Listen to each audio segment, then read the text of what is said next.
Hello guys, स्वागत है आपका हमारे यूट्यूब चैनल अविनाश मैथ्स मंत्रा में। आशा करता हूँ सभी लोग अच्छे से पढ़ रहे होंगे और अच्छे से चीज़ों को समझ रहे होंगे और उनकी पढ़ाई अच्छी चल रही होगी।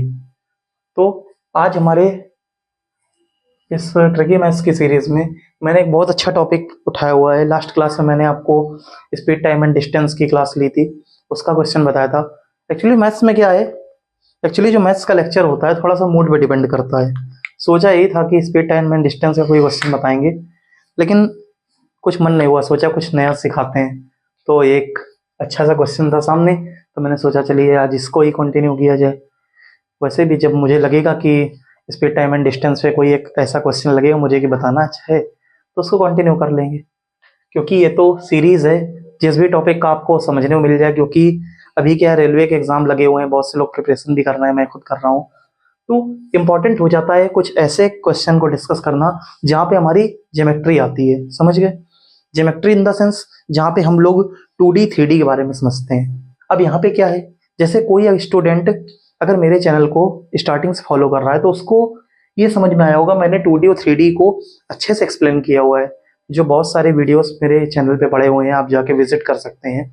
उस पर मैंने 2D 3D को, पेरीमीटर एंड एरिया को, वॉल्यूम एंड सरफेस एरिया को बहुत अच्छे से एक्सप्लेन किया हुआ है। लेकिन यहाँ पे भी आप 2D 3D को समझ लें क्या होता है।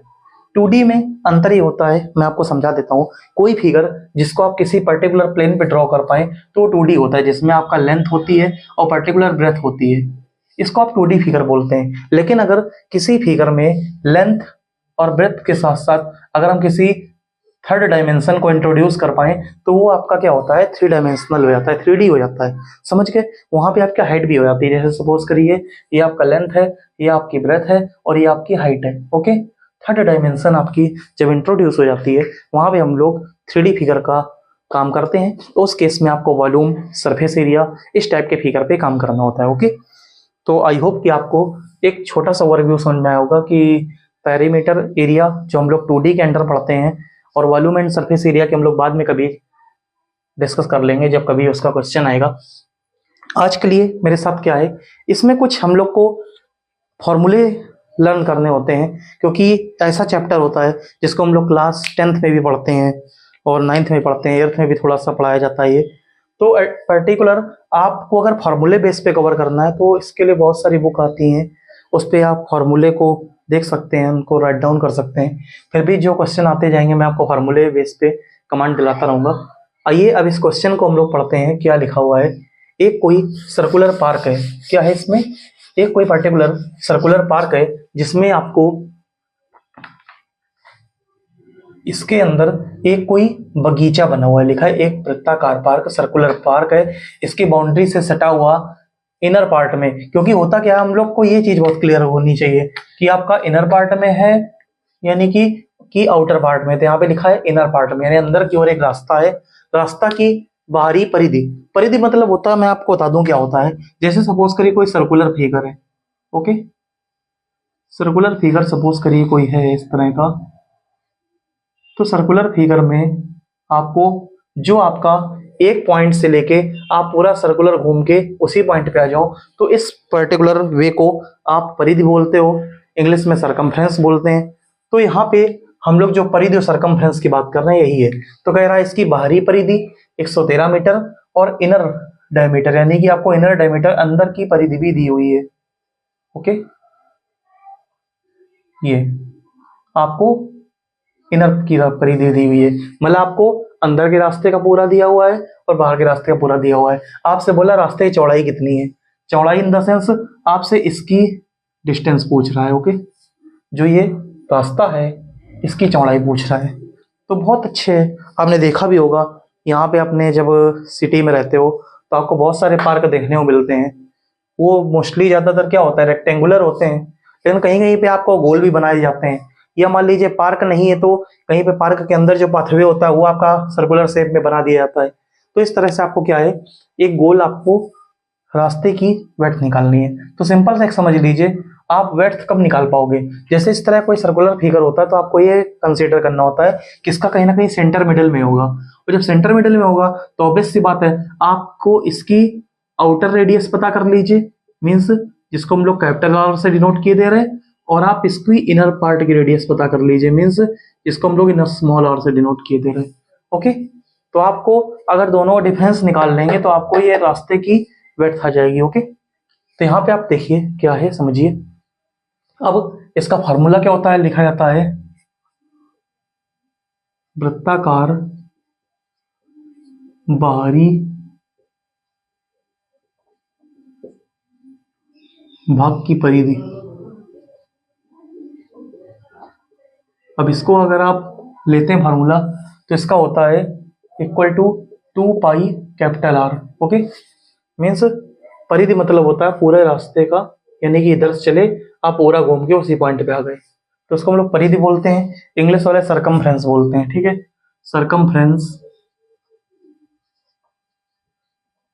Of outer part. ओके, तो क्या हो जाएगा 2 पाई आर, ये किसके इक्वल होगा, आपको गिवन भी है 1113 मीटर। ओके, मीटर लिख लीजिए, 2 इंटू पाई 22/7 आर 1113। ओके,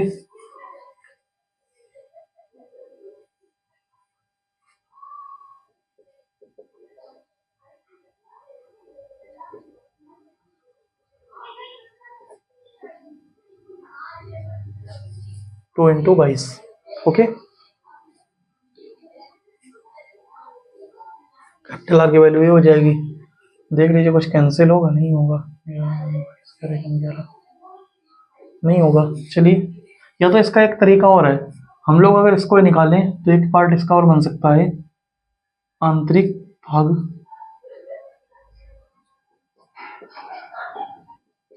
की परिधि। ठीक है, तो क्या हो जाएगा 2 पाई स्मॉल आर। ठीक है ना, मीन्स अब इसको लिखेंगे सरकमफ्रेंस ऑफ इनर पार्ट, ये आपका हो जाएगा 2 pi small R equal to 91 metre.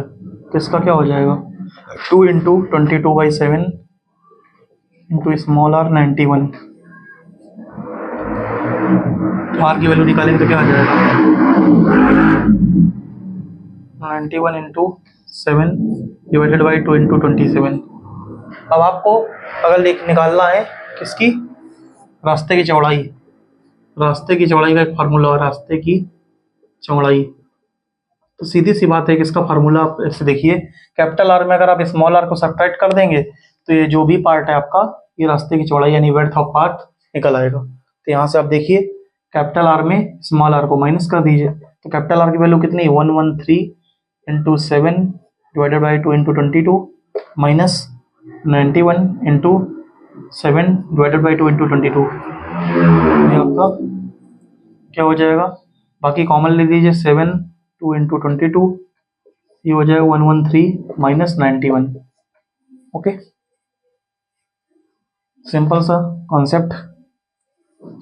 113 में आप 91 घटा देंगे, 7 इंटू 22 91, 13 इधर 9 इधर 22। ठीक है, ये कैंसिल हो जाएगा, 7/2 3.5 मीटर आपका ये विड्थ आ जाएगी रास्ते की। तो इस तरह के क्वेश्चन जो होते हैं आपको बहुत ही सिंपल होते हैं, जो आपको करने होते हैं। बस आपको ध्यान ही रखना है कहीं पे कोई आपका फार्मूले से रिलेटेड मिस्टेक ना हो पाए, और जो ये अंदर आउटर ये सब दिया होता है तो इन चीज़ों को बहुत आपको ध्यान रखना होता है।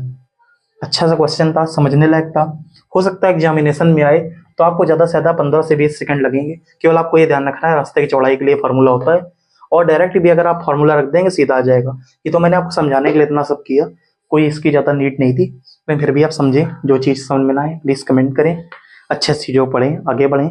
मिलते हैं किसी नए लेक्चर में, तब तक के लिए thank you so much for watching guys, bye.